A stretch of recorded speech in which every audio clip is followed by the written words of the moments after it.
Hi, I'm Lizzie Getty-Ehrlich. And I'm Lisa Hernandez.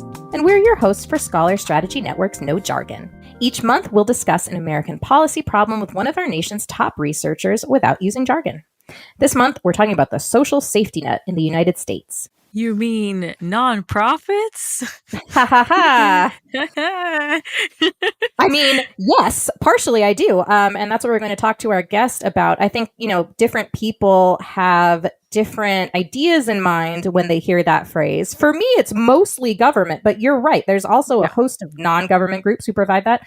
And then individuals too. I mean, charity is a part of it. And even us pro-government social safety net types shouldn't take that for granted. Right. I think there are established long-term governmental funded programs, but I think more and more we're seeing kind of it getting distributed to nonprofit work and more charity work as we go on. But I'm excited to learn about everything that falls under social safety net because I think it's so broad. But for some reason, I only have like 3 things that are under there. I'm like, yeah, housing assistance, food assistance. But I'm sure there's way more programs that I don't usually consider under there. Sure. And I mean, I think our guest, Dr. Chris Howard, would say those are actually really important parts of it. So you're not wrong. But I think what's most interesting to me about his research is that, for his book that's coming out in October that we'll talk about, he really looked at what can government do to make these policies effective. And it is not simply, spoiler alert, it's not just care more or somehow make individuals care more. That's the basis that we put caring for other people on when we talk about the social safety net, but it's a lot more than that to lead to effectiveness. So get ready to hear about it. For this week's episode, I spoke to Chris Howard. He's the Pamela C. Harriman Professor of Government and Public Policy at the College of William and Mary. Professor Howard's research focuses on the history and politics of U.S. social policy, and he's the author of books like 1997's The Hidden Welfare State and 2007's The Welfare State Nobody Knows.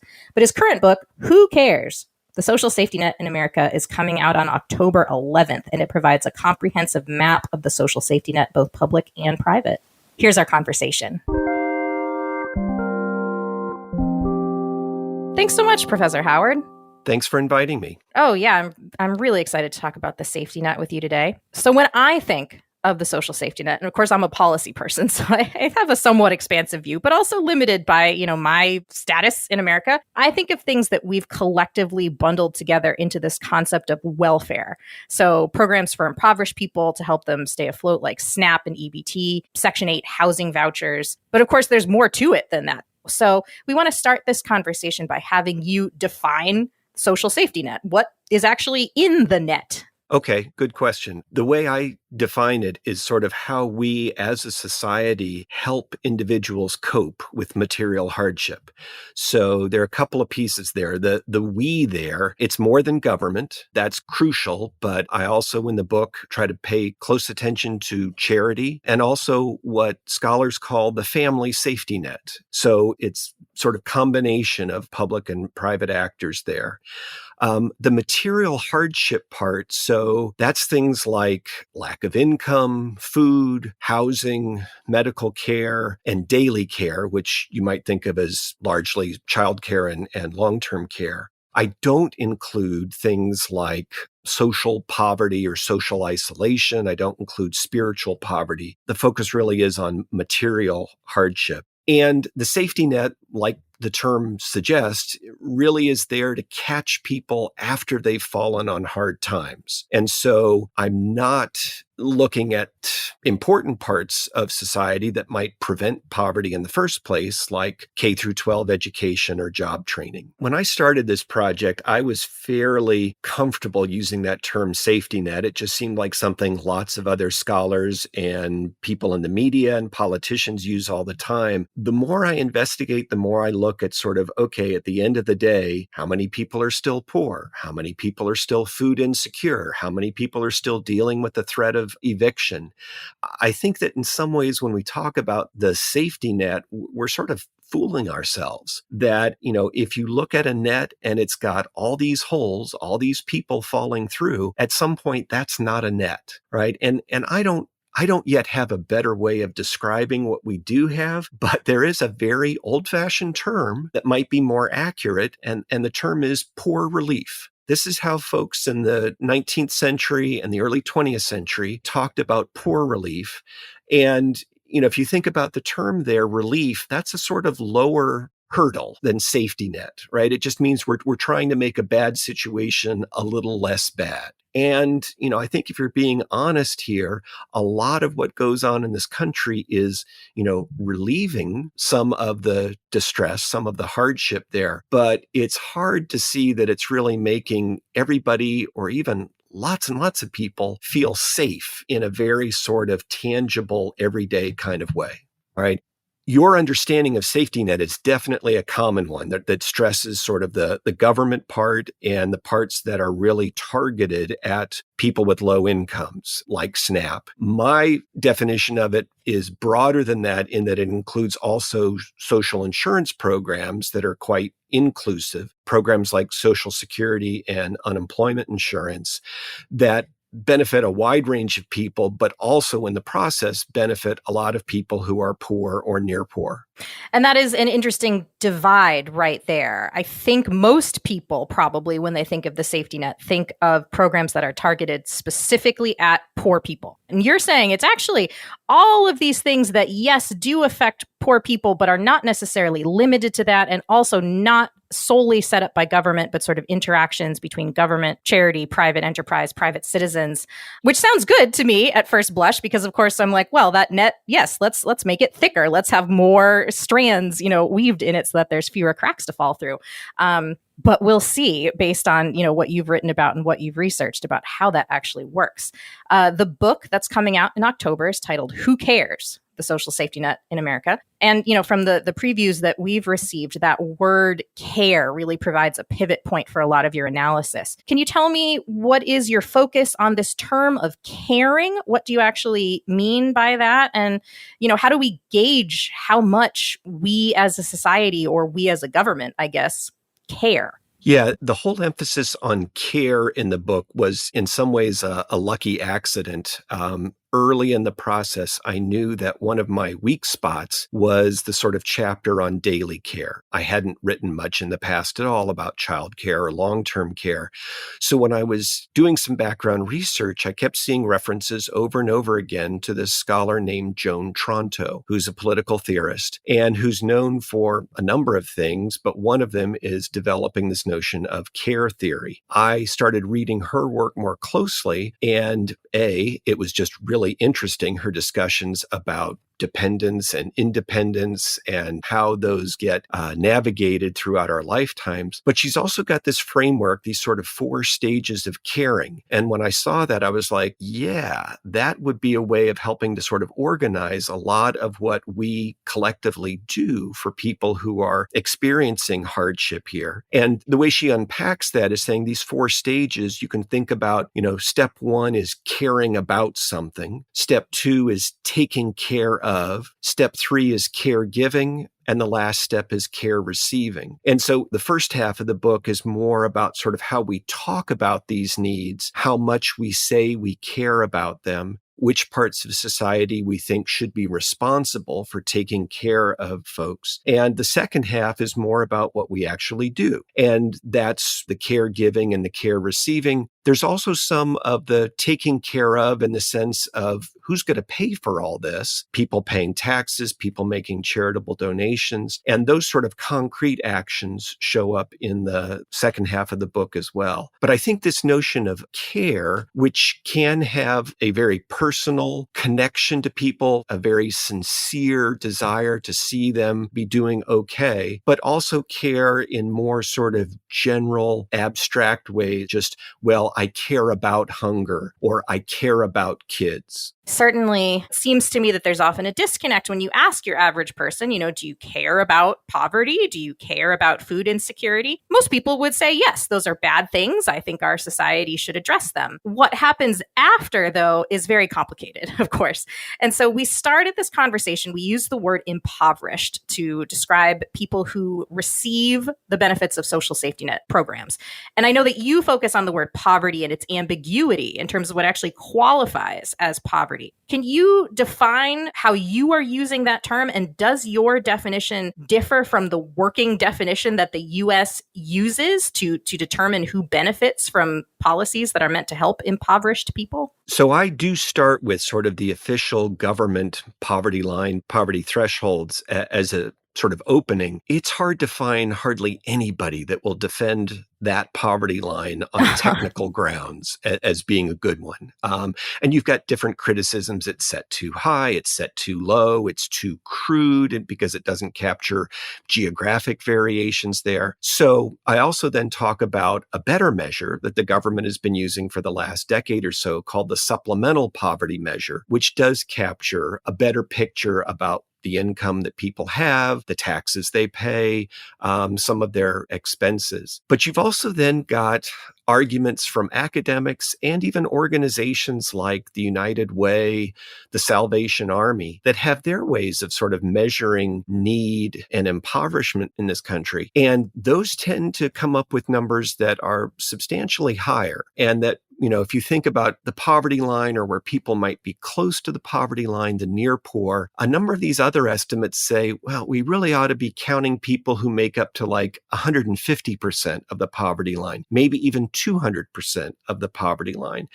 And so I think there's a good argument there for not staying absolutely wedded to the official government numbers there and saying, this has some historic importance. It's used from time to time in policy, but there's probably good reason to think that it underestimates the number of people who really need help. And I wonder how that affects our concepts of care and who deserves care and who we should care about. We have this official government definition of people who need that safety net to really come and catch them. And then what we're hearing is, especially from non-governmental actors in that care space, that they're like, well, actually, there's people who are falling pretty far before they get to the point where you're saying things step in. So maybe that's our space, that gray area. But, what does that mean for good policy? To how far does that fall need to be before we actually revise the definition? When we talk about the poor, there's often sort of discussions about who deserves help, who's the deserving poor. And the usual way is to think, well, there's the working poor and there's everybody else. And in our social safety net, whether you work or not, meaning whether you have a job, a paycheck, that really matters for sort of income support, for things like Social Security and the Earned Income Tax Credit. And it's really important that you be employed if you get that kind of help. But in other areas like food and housing and medical care, we don't necessarily have a lot of work requirements there. What really matters is that you've got little income, few assets. The principle here is we help the poor because they need help, not because they sort of have earned it through a job. I want to talk a little bit more about government, how it's actually functioning, and why we sometimes disagree about these things or haven't made bigger policy changes that might affect poverty more. In your research, you talk about the divisiveness between Democrats and Republicans that they've exhibited over history when it comes to how we take care of Americans with low incomes or Americans with no income. How does that division affect the way government is taking care of these? We've already problematized the term impoverished people. And do you have any kind of stories that you think really highlight what's going on historically? If you think about the divisions in actual policy making, it is true that historically, most of the time, the key programs that we think about, like Social Security or Medicare, Medicaid, the Earned Income Tax Credit, those tend to have strong Democratic associations with them. Now, at the time, a number of Republicans in Congress did vote for them, but the sort of engine of growth tended to be Democrats. When it comes to rhetoric, though, these days, and I sort of look back over the last 20 years or so of the party platforms and the State of the Union messages, what really struck me was how little attention both parties were making to poverty or the working poor or hunger or homelessness. Those terms just don't get mentioned much at all. So there's a real sort of disjunction, I think, between the talk, which is really very minimal right now and over the last couple of decades, and the actual practices of policy. Probably the most important recent example in the divisions would be the expansion of Medicaid under the Affordable Care Act. So there's an act that passed without any Republican support in Congress. You've had a lot of resistance in states that are controlled by Republicans not to expand Medicaid. Not all, but many. And clearly Medicaid is one of the most important parts of the social safety net. And the expansion there has helped not only lots of low-income mothers and kids, but with the expansion, lots of low-income people, period. And that's a place where you can see pretty clear party divisions. So here's a question. These are these huge programs. They are the massive work of government. But you're saying, when you look at party platforms, when you look at political rhetoric, when you look at public conversations that policymakers have, we don't like to say it. That doesn't appear. We're not talking about poverty. We're not even necessarily maybe touting as much of the benefits of policies that different parties are putting forward. What's up with that? I'm asking you this, not just as a researcher, but just as an expert in this field who has thoughts. Can you give me some of your ideas about why it shows up that way?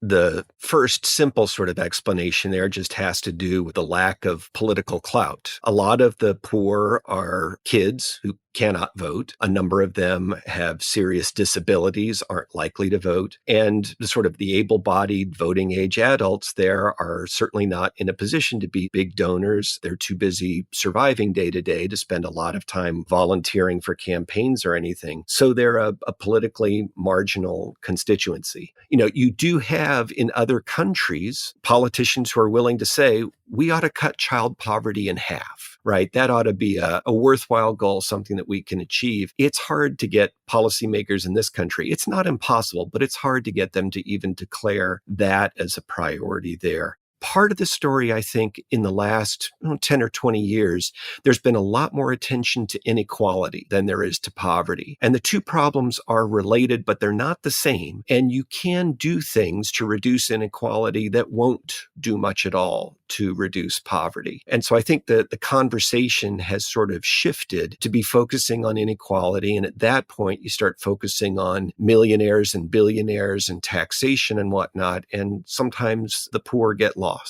That's really interesting. I feel like I could have that conversation all day about how we talk about these things, why they matter or don't in the public imagination. But so also, you talk about how impoverished Americans are not, I'm using your phrase here, passive objects of care. So we've talked about how as a voting bloc, they are simply not that powerful and therefore maybe not, taking a major place in political and policy rhetoric. But they're also real people, and many of them are fighting to take care of themselves in every way they can, despite overwhelming hardships and barriers, and maybe not being reached by the government programs that are supposedly designed to help them. We really like that you bring this up in your book because it's important to acknowledge and it really impacts how these conversations are framed. So can you talk a little bit more about your discussion on that? Yeah, particularly in the second half of the book, when I talk about actions, I try to make it clear at the beginning of each chapter, let's just start with the individuals who are really trying hard to take care of themselves. And that this is not just a story of part of society, this sort of one-way relationship where we are just taking care of you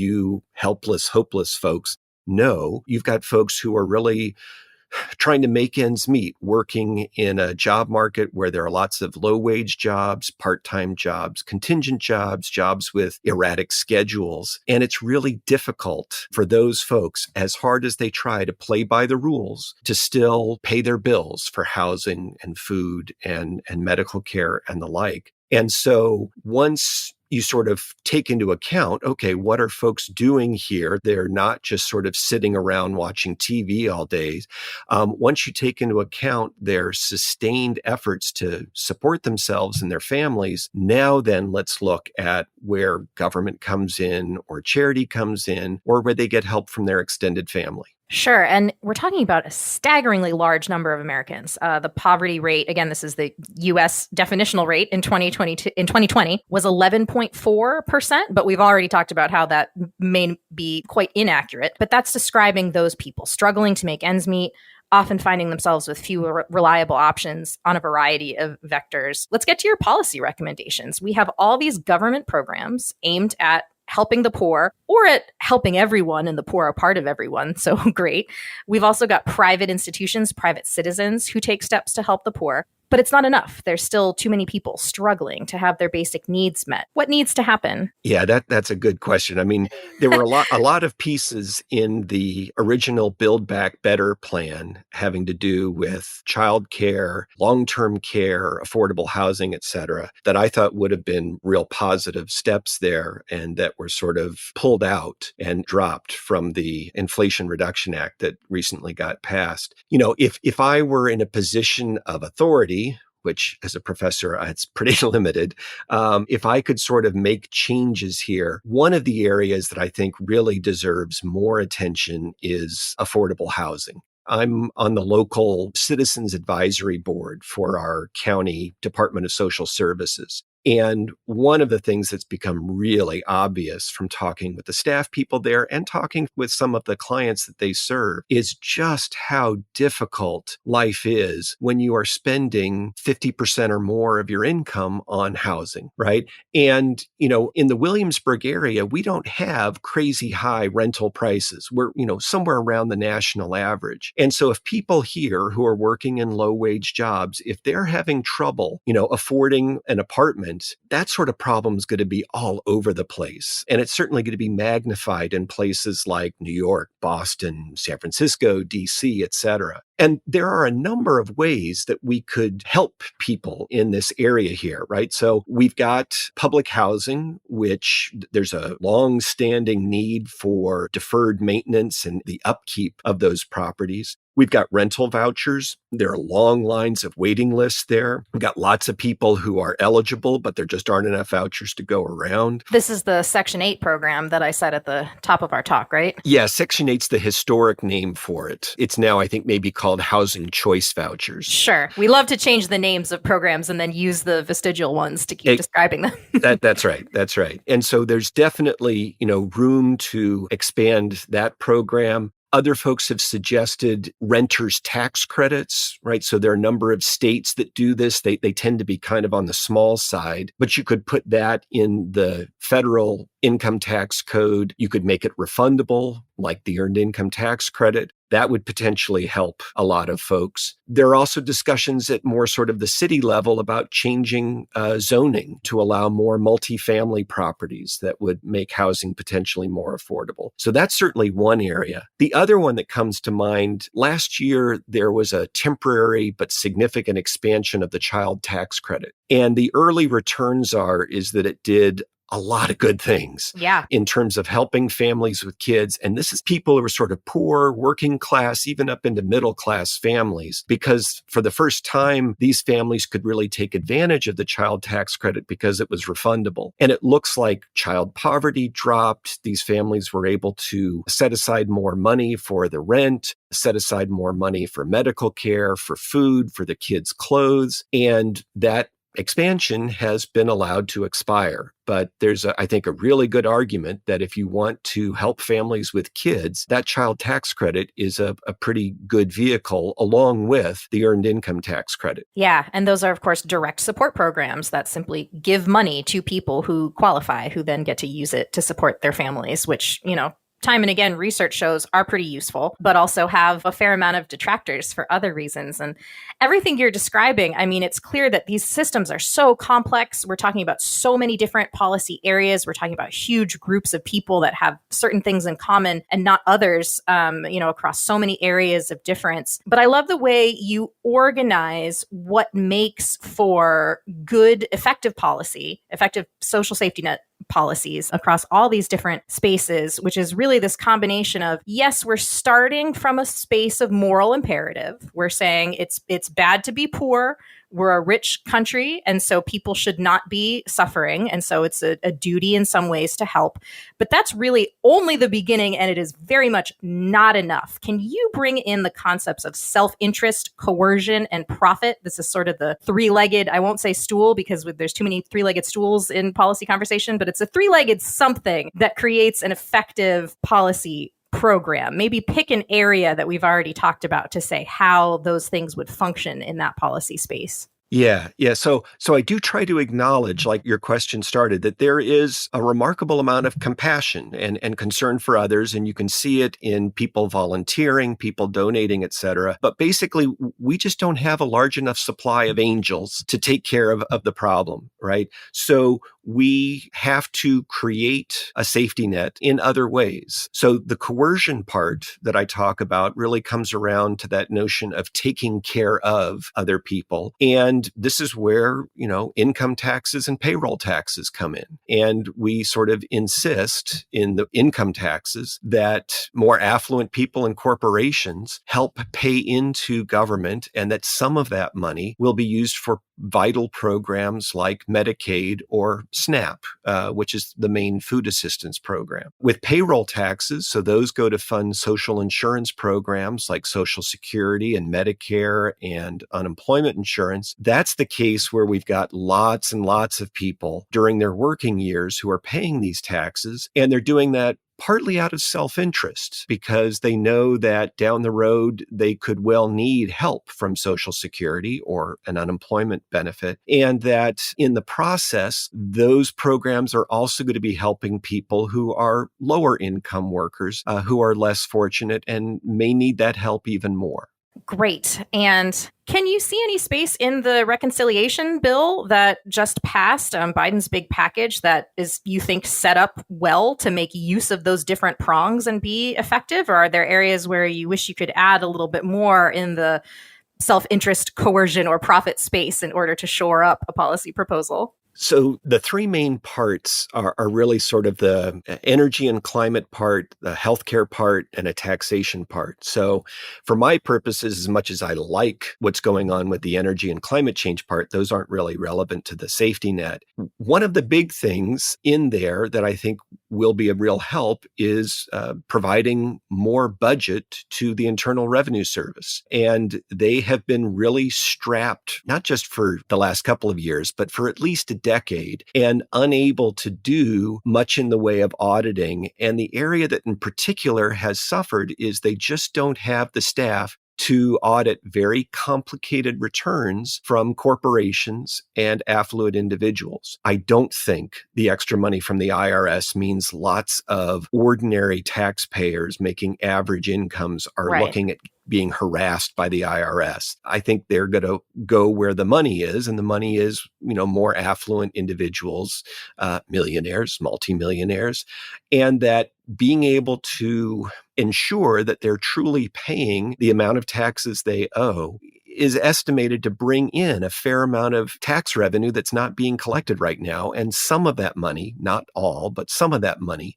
could be used to finance safety net programs.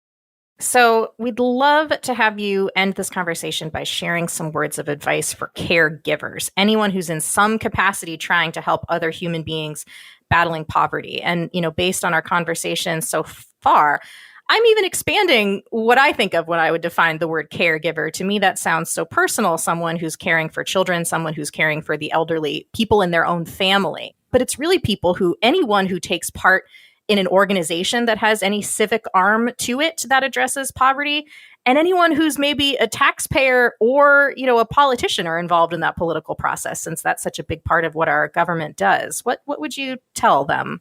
Yeah, I think there's so much unseen caregiving or in the way of volunteers and family members, and also, poorly paid caregiving, like for childcare workers and people who work in long-term care facilities. I really do think that their work ought to be recognized and valued more highly.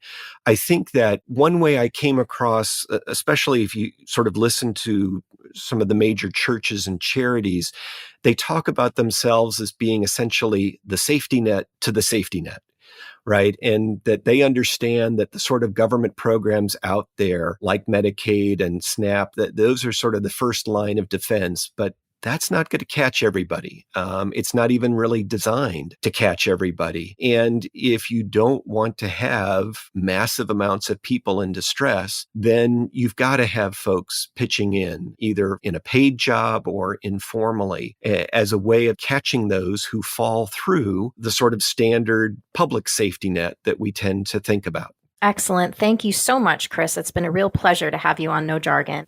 Really enjoyed talking with you.